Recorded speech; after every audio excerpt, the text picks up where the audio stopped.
Welcome to the Three Martini Lunch. Grab a stool next to Greg Columbus of Radio America and Jim Garrity of National Review. Three Martinis coming up. Very glad to have you with us for the Wednesday edition of the Three Martini Lunch. Jim Garrity joins us once again from just outside the Republican National Convention in Milwaukee. It is day 3 of 4 days of the convention. This evening, J.D. Vance will accept the vice presidential nomination, and tomorrow night, of course, President Trump will speak. Tuesday night was Unity Night, or if you're a little more cynical, I called it the Parade of the Vanquished, coming up and endorsing Donald Trump after they all fell short. Vivek Ramaswamy spoke, Ron DeSantis spoke, Nikki Haley spoke, and we'll have clips from both Haley and DeSantis in just a second. And then in the primetime hour, which went beyond the prime time, but you had, in addition to Sarah Huckabee Sanders and Ben Carson, Marco Rubio, and Laura Trump, you had several different families devastated by Biden's horrific border and crime policies. Just awful, heart-rending stories, and we'll have one of those clips for you.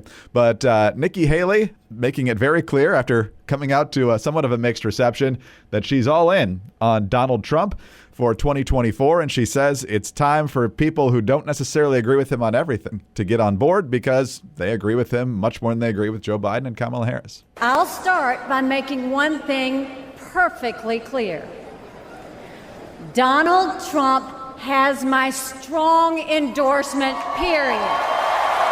In this moment, we have a chance to put aside our differences and focus on what unites us and strengthens our country. Let us join together as a party. Let us come together as a people, as one country, strong and proud.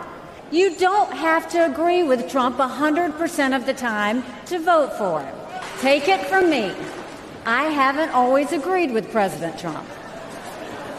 But we agree more often than we disagree. And then in another comment that she made, Jim, and other speakers have done this, I think it's smart, singling out Kamala Harris and her failures, in this case specifically on the border. And let me remind you, Kamala had one job, and that was to fix the border.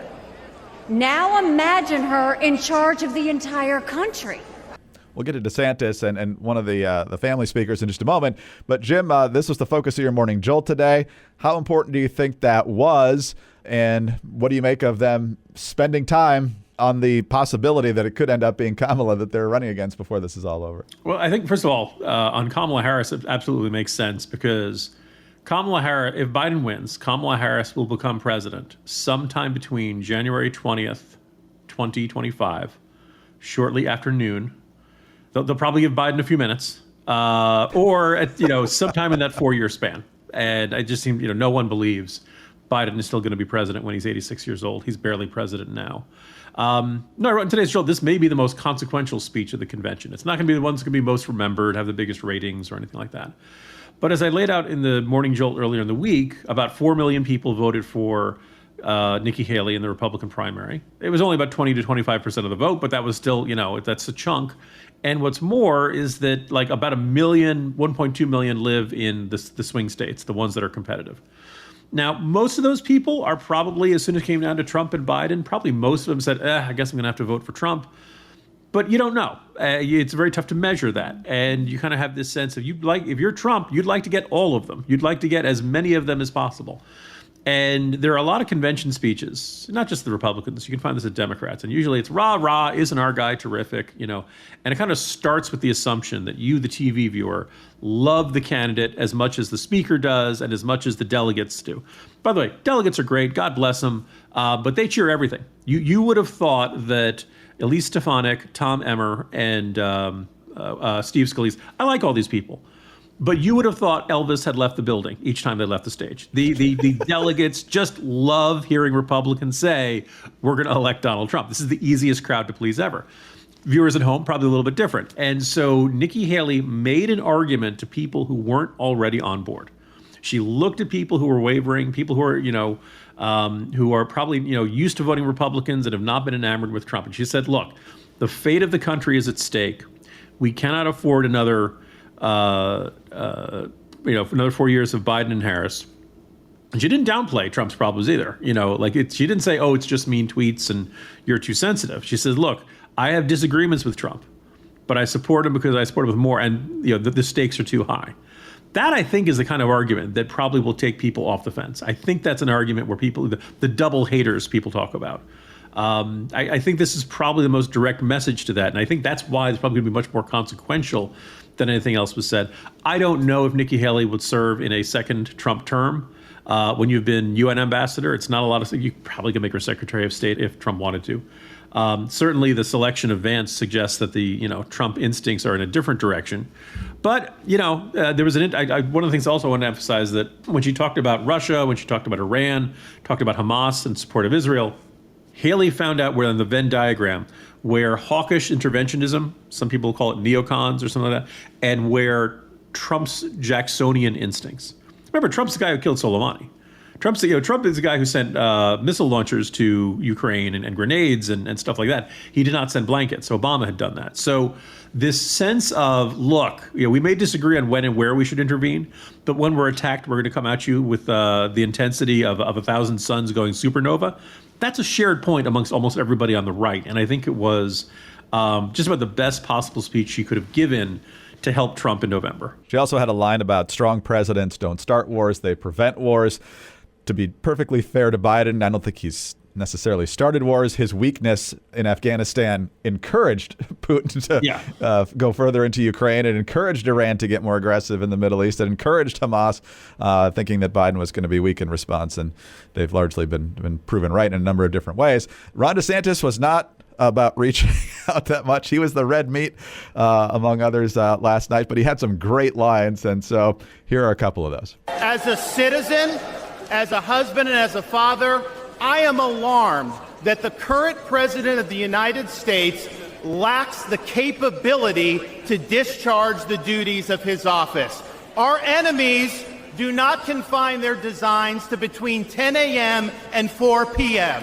We need a commander-in-chief who can lead 24 hours a day and 7 days a week.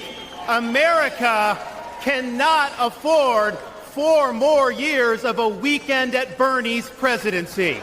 And then he also talked about the border crisis and perhaps his most famous moment in that debate. They support open borders, allowing millions and millions of illegal aliens to pour into our country and to burden our communities. But just don't send any to Martha's Vineyard, then they get really upset. But then, like I said, at the beginning of the 10 o'clock hour, we heard from at least 3 and maybe more families who've been devastated by border policies, whether it's loved ones killed by illegal immigrants, like the family from Maryland, one woman who had a teenage son who died because of fentanyl poisoning. And then you had Madeline Brame, whose son was, I believe, an Afghanistan war vet, certainly a war vet. And then he came home and was killed on the streets of New York City. And Alvin Bragg basically watered down the charges, the most serious charges against those who killed her son. And we need accountability for prosecutors who fail in their duty. Soft on crime prosecutors like Alvin Bragg in New York, Kim Fox in Chicago, and George Gascon in Los Angeles have turned our great country and cities into war zones. Poor and neglected communities like mine are suffering. And who else in here is sick and tired of being sick and tired? Memorable lines throughout the night. But man, watching those family stories just rips at your heart. And I think they're on issues that there's got to be a broad consensus of the American people that what we're doing right now on the border and on crime is just not working. First of all, on DeSantis, so in a separate conversation, I had said that one of the things about this convention is that, look, some people might argue the election was over in the debate. I think it's probably a little far, but Biden hurt himself a lot. And so, like, okay, the argument against Biden is self-evident. You see it in his approval rating. You see it in people's opinions of the direction of the country, all that kind of stuff. Tell me more about what you're going to do. Tell me more about the positive message. Tell me about what to expect in a Trump presidency. And but as I was thinking, I was like, we're foreshadowing one of our other martinis. Biden had another bad day, bad speech. He's, mixing stuff up. He seems, old and tired and confused. Somebody at this convention should give the red meat speech. Somebody should go in there and just kick the patootie of Biden as an old, crotchety man who is no longer capable of doing the job.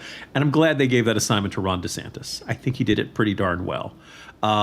We've heard weekend at Bernie's jokes for a while, but we can't afford 4 more years of a weekend at Bernie's presidency. I just really love to get Andrew McCarthy's view on this. Not our good Andy McCarthy, just Andrew McCarthy and his assessment. No, somebody needed to just take it to Biden with a hatchet, metaphorically, for anybody who thinks we're changing the tone around here. That I think was exactly right. And also the point, wasn't it great to hear the shorthand in conservative circles is Soros-funded prosecutors. Because a lot of them are, and that's I don't think that's inherently anti-Semitic. I don't think that's unjust or illegitimate. But when you do that, you hear people, there are a whole bunch of lefties who go, the right's saying it's anti-Semitic, conspiracy theories, etc. This was a perfect hit on ineffective, liberal, soft on crime, no cash bail, revolving door justice system prosecutors in these big cities that have had a huge consequence on not just the crime rate but on people's lives. Exactly the kind of criticism that that the Republicans needed to do. Now, I don't know how many people were watching. I hope enough people were watching, but I do feel like, look, the buffet table is set for Republicans in this November. The issues are there, the conditions are there, even the public opinion viewpoint. People are worried about crime and pointing to but look at this number in the FBI report when a whole bunch of localities didn't report their data this year. It's self-evident, and I think Republicans are convincing the country they deserve to win, whether or not they actually win. Tonight will be J.D. Vance will be the featured speaker. I think Donald Trump Jr. speaking as well. I don't know the rest of the lineup. I always watch on C-SPAN because I don't like the when the panels in the skyboxes just decide to move away from the stage unless they got the house band playing.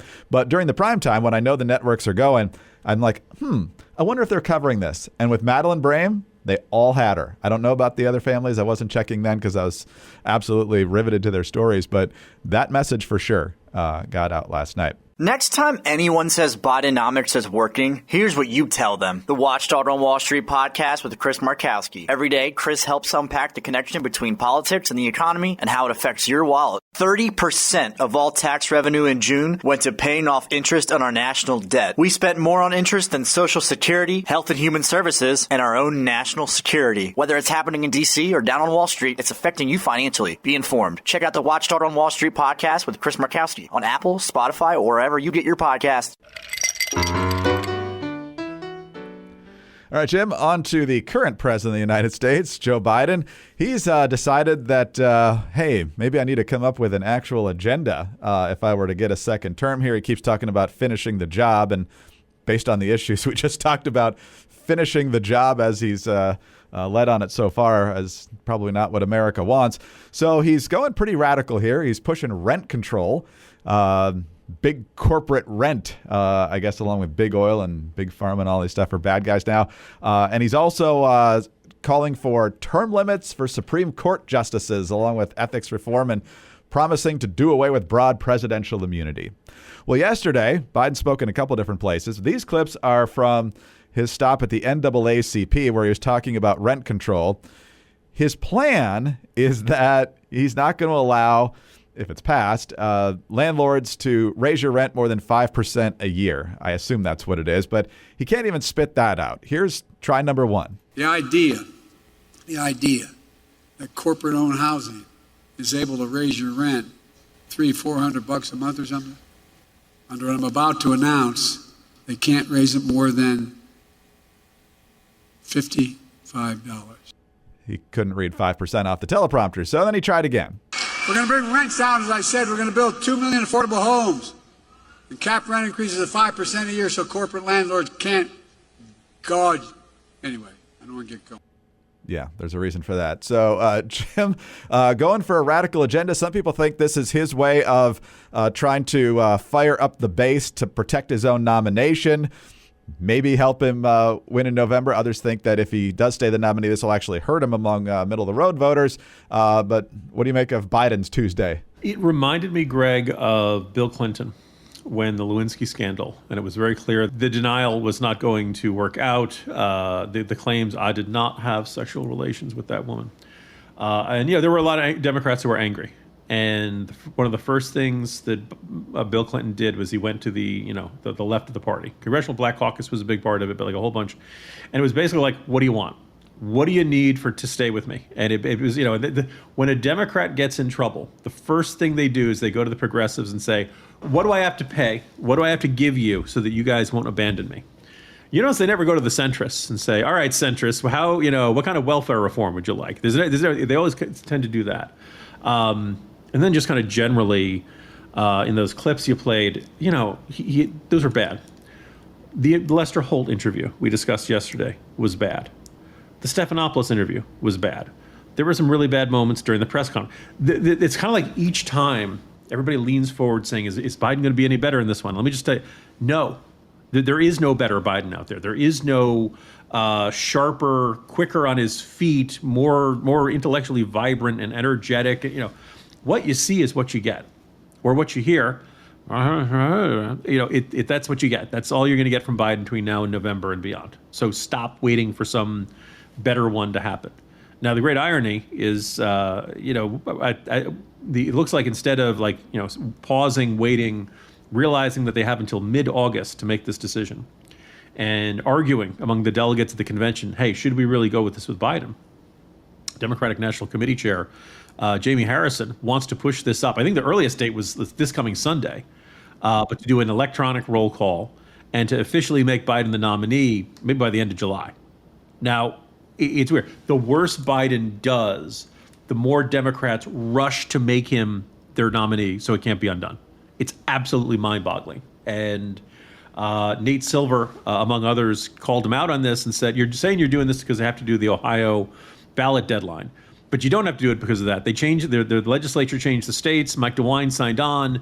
And Jamie Harris is like, well, we're not 100% sure yet. We need, there's always a chance they'll file a lawsuit. And Silver's like, they're not going to win in a lawsuit. Everybody in Ohio agrees Joe Biden should be on the ballot. And the other thing is look, it's not like Ohio is, absolutely vital to Democrats' hopes to winning the presidency. Oh, Biden lost Ohio by a considerable margin last time around. This certainly just seems like Jamie Harrison and a bunch of people at the DNC are terrified of a delegate fight. Even if they end up with a stronger candidate, there's a considerable amount of evidence that Harris or anybody else would be a stronger candidate. They just are hell-bent on nominating Joe Biden, the worse he does. It's one of the most bizarre things I've ever seen. The Harrison-Silver back and forth is quite something. I did notice, though, I can't remember if it's Silver. Is Silver still with 538? I know somebody bought 538. Yeah, okay. He is not. So he and Scott Rasmussen need to get together about what happens with the institutions you built. In Rasmussen's case, has your name on it. Go in a very different direction because somebody else you've taken you've sold it. Somebody else is running it, and they got a very different idea of how to do it. 538. You run down all of their data, and they point out that Trump's ahead, Trump's ahead, Trump's ahead, and then they say we add the economic fundamentals. Biden's ahead, and we'll win comfortably. It's kind and Nate Silver does not have that agreement. Does not see things that way. Silver's his own man now.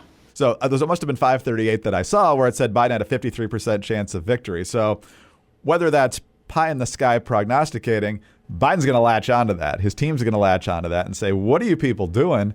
Maybe it hasn't been my best month, but I'm still favored to win according to this outfit that we used to think of as the gold standard in political projections. So shut up and get on board. So I don't know if that's going to happen. I think the best thing that's happened to Joe Biden is that his really bad week so far has been completely overshadowed by other news. I was on a Post podcast, and I said the very best news for Democrats is that they've had about as bad a 3-week stretch as you could possibly imagine in politics. And Joe Biden is not out of it, right? So that may suggest that Trump has a hard ceiling. It may suggest that Biden has a hard floor. Things could be a lot worse. With that said, you keep hearing Biden saying this race is basically tied. No, it's not. And apparently Joe Scarborough said this morning this race is tied. No, it's not. Right? You look at the national polls with the minor candidates or without. Trump's ahead. He's ahead by 2 points, ahead by 4 points. Remember, we haven't had a Republican win the popular vote in a long time. Right? right? We're used to, both 2000, 2016. Bush did win it in 2004, but if I remember correctly, not by very much. So if you have all the candidates on there and Trump wins by 4 percentage points, you're looking at a Trump victory on, of a scale we haven't seen in a generation. If you look at the individual states, Biden hasn't been ahead in Arizona, Georgia, or Nevada this year in a poll, right? You look at the blue wall states, he's led 1 out of 10. He's led 2 out of the last 10. A couple of them have been tied, but he's not ahead in all of these places. And by the way, Nevada, Real Clear Politics, Virginia's now a toss-up state. They're tied. So, by the way, we haven't had a poll in New Mexico in a while. Sure like to see that. Don't think we've seen a poll in, last I checked, last poll had Biden ahead in Minnesota by 2. Like the range of outcomes is now Biden ekes by and just barely gets 270 electoral votes, or Trump wins by a lot. That's the range of outcomes right now. And Democrats are just whistling past the graveyard and saying, I don't know, this race is tied. Not really. No, it's not. You're behind. And insisting that you're not behind does not put you ahead. Anyway. No, I'm turning into Biden. Anyway. But again, I think referring back to Nikki Haley's comment, they're smart to go after Harris, not only because of her own failures as vice president, but everything that they're critical of the Biden administration for, she also has ownership in. Whether she's been directly involved in those decisions, she stood right there while he gave all these speeches and made all these decisions. And so whether it's the border, whether it's the economy, whether it's Afghanistan and the whole mess on the foreign policy stage and everything else, she owns it just as much as he does. So that's a good thing to hammer home. You could envision a scenario in which Kamala Harris is, believe it or not, even further to the left than Biden's course has been. You really can't imagine a scenario where she's more centrist. It would be great if she was, but there's nothing in her history, nothing about any, grumblings of dissent of Biden decisions and things like that. If anything, she'd be Biden, maybe even a little further leftward. We'll see if she'll be unburdened by what has been here in the next few weeks and see if the Democrats lock in on Biden or end up going with her. All right, Jim, crazy martini now. Secret Service back in focus here. We finally have heard from Kimberly Cheatle, the director of U.S. Secret Service. She had many years in Secret Service. In fact, I've seen reports that she was actually one of the agents that whisked Dick Cheney to the bunker on 9/11. She was also part of the Biden vice presidential detail. And apparently she became very close with Jill, and Jill had some influence on her appointment as head of Secret Service in 2022. Well, Cheatle sat down with Pierre Thomas, longtime Justice Department correspondent with ABC News, and this was the conversation about the prep and her reaction to the assassination attempt on Donald Trump's life. When you saw the events unfold on Saturday? Shock, and then concern, obviously. For the former president. Investigators now trying to determine whether roof access had been properly locked down. The shooter climbing up seemingly unimpeded, about 400 feet from the stage, with a direct line of sight on the former president. Should that roof have been secure, period? That building in particular has a sloped roof at its highest point. And so, there's a safety factor that would be considered there, that we wouldn't want to put somebody up on a sloped roof. And so, the decision was made to secure the building from inside. From inside. Jim, we talked about this a little bit yesterday. The snipers who did take out the shooter were on a sloped roof that was more sloped than the one that she says was too unsafe. If you look at shots of the White House, you see guys on the sloped part of the front all the time. So I don't know why they're going with this story, because it's completely unbelievable. Yeah. I was tempted to make this the lead item in today's Jolt newsletter. That, I think we began in the immediate aftermath of Saturday. People felt confused. People felt bewildered. How could this have happened? Now I feel like the public sentiment is turning towards anger at the U.S. Secret Service, because we're now, let's see, Saturday, Sunday, Monday, Tuesday. We're a good 3 days since the shooting, and we still don't know a lot. We have no sense of motive. Somebody said it was reminded of the Las Vegas mass shooter a couple years ago. And this dissent at the end of it, law enforcement was like, yeah, we don't know why he did it. And that doesn't feel satisfactory. That doesn't, this is your job. The explanations don't make a lot of sense. The comment, slope, who's running the president's security now? OSHA? Occupational Safety and Hazard Administration? We need to put some sandpaper down for good traction, on that. It just was And look, there are stories where the New York Post said that she got in her position because she's close with Jill Biden. I don't know if that's the case. I do know that when Joe Biden appointed her to this position, he talked about how she had been on his detail and he and Jill had enjoyed her company and like, great, that's nice, but is she the best person for the job? I don't know. This looks like a colossal screw up. And she said the buck stops with me, which is great. But then, okay, so what is the consequence of a screw up that, let's remember, got someone killed, got 2 other innocent people seriously injured, and thankfully it was only a minor injury, but injured a presidential candidate and former president. Like, this is about as big a screw up as you can imagine. And yes, there's going to be an inspector general investigation. I'm sure we're going to have congressional hearings, but this is not one of those circumstances where you can come back in 6 months with a report and say, mistakes were made. We have taken precautions. We've all learned our lessons from this, and no one has to lose their job over it. We're kind of left wondering how, apparently the other disturbing note in this is the various reports that the Secret Service is using local police as a scapegoat for these things, that apparently there was a sniper team in that building. Now, one of the things I've wondered about since that is, did local police or did anybody hear about a guy with a gun up on a roof and think that the people in the crowd were talking about somebody from the U.S. Secret Service and thinking, oh, no, that's one of our guys, don't worry. Now, I think if you look at the guy, he clearly isn't dressed or any of that kind of stuff. But it still doesn't make any sense of why you just ignore it or something like that. And now there's various comments that I got up to 2 minutes before the shots were fired, that there was that people were reporting and discussing that there was a guy on a roof with a gun. Again, it doesn't make any sense. And it's not that Miss Cheatle, but you know who I feel bad for all the in all this, Greg? Actor Don Cheadle. It's Cheadle with a D for the actor, Cheatle with a T for the Secret Service director. But if she said, this has been an unacceptable failure on my watch, I submit my resignation. God, how shocked would we all be? Shinseki got 6 months after the VA problem.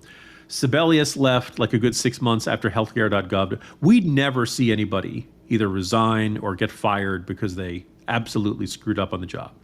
And Trump made this point in the debates, or the one debate. Presuming Biden shows up for the next one, I imagine he'll say something like, I got shot and you didn't even fire the person who was in charge of everything. What do you got? What's it going to take? And I think it's going to be a really tough, spot for Biden to defend. Yeah, no doubt about it. Speaking of resignations, more people encouraging Bob Menendez to resign, but only a few people on the Democratic side saying they'd vote for expulsion. And amazingly, Jim, they're all up for re-election in difficult states this year. I'm sure that's just a coincidence. I mean, look, for a long while, we've said, you could semi-plausibly argue allegations are not sufficient reason for somebody to be expelled from it. Used to say, well, indictments are not enough. Okay, how about convictions? And apparently for some people, if there's one thing we can all agree on, those shady New Jersey Democrats who still think she'd stick around, or those of us on the other side, we can all agree that Menendez is a man of convictions. And I've seen some folks saying, well, they're not going to get rid of him because of the tight margin in the Senate. It's not like the House where it's vacant for a couple of months while you run a campaign. The governor just appoints says somebody like through a drive-through lane. Here's my, here's my replacement. They'll be there on Thursday or whatever. Professional wrestling, tag in, just yeah. Yeah, there's nothing like that, but I don't know. We'll find out, I guess. Jim, enjoy the convention. You'll be traveling tomorrow, but we'll talk to you again on Friday after the whole thing's wrapped up. Talk to you Friday, Greg. Take care. Jim Garrity, National Review, joining us from the Republican National Convention in Milwaukee. I'm Greg Corombos of Radio America. Thanks so much for being with us today. Please subscribe to the podcast if you don't already. Tell your friends to subscribe as well. Thanks for your 5-star ratings and your kind reviews. They really do help us, so please keep them coming. Get us on your home devices. All you have to say is play 3 Martini Lunch podcast. Follow us both on X. He's at Jim Garrity. I'm at Dateline_DC. Have a great Wednesday and join us again on Thursday for the next 3 Martini Lunch.